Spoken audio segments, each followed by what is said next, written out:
wala immassathum nafhatum min adzabi rabbik la yaqulunna ya wailana inna kunna zalimin. Sesungguhnya kami ni zalim. Ya kelek ya wasa kata dia zalim. Ya orang ni tekah ya terlupa tu ya pergi jauh. Boya teringat kan tekah ya halah ke benda tu ya ingat halah ke terbalik kereta, halah ke gapo lagi benda-benda ujian berat-berat tu ya halah ke benda tu. Halah tu ingat pada sungguh ya manusia ni dhaif. Boleh dhaif dia klik pada Tuhan. Jangan kepada orang Islam, orang kafir pun klik ke Tuhan. Oh prakcau lalu dia tak gerak ada gapo-gapo mula klik ke Tuhan ada belakang lu. Ya sesat. Nah, tu siapa ayat atas ni Tuhan selalu hadap ke berala. Sesat saya tak temu. Dari tu ayat atas Tuhan ni Allah. Klik Allah. Tak ada piada royak dia lah tu. Kalau royak dia banyak-banyak fok kita ada dakwah dia malak-malak insya-Allah dia klik Allah patut. Ni dia klik ke bagi-bagi hak dia royak dia ayat dah lalu tak ada ngaji agama.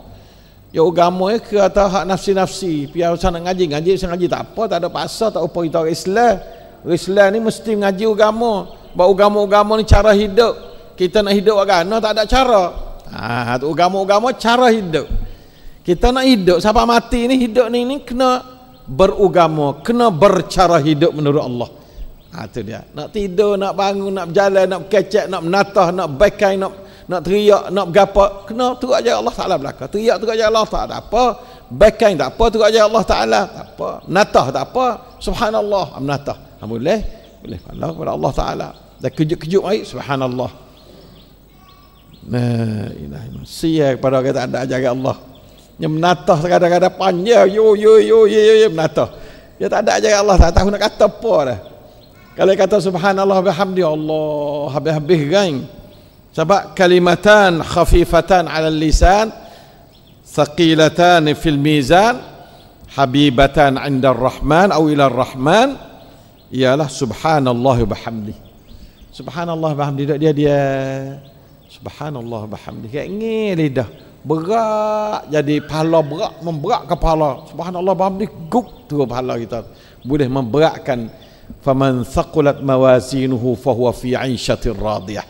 Siapa dia berat mawazin hasanah dia tu, maka dia adalah syurga radiyah.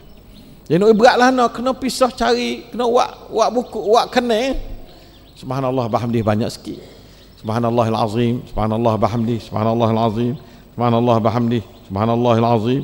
Alah tu banyak. Subhanallah bihamdi, subhanallah bihamdi. Kalau kita dalam azkar nabawiyah pagi-pagi tu 100 kali ya kita ayat. Nak banyak dah tu tak apa. Subhanallahil azim, subhanallah bihamdi, subhanallahil azim, subhanallah bihamdi kata lagi nyano.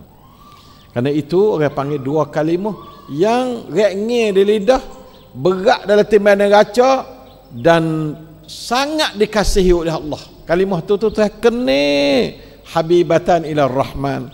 Sangat serenok ar-rahman bila dengar hamba dia kata subhanallah bihamdi. Serenok Allah Taala serenok. Nah, pak kita nak ambil lahna lagi, pak kita nak lahna. Barulah tak menatah pelat-pelat. Tidak itu menatah macam apa ulah-ulah.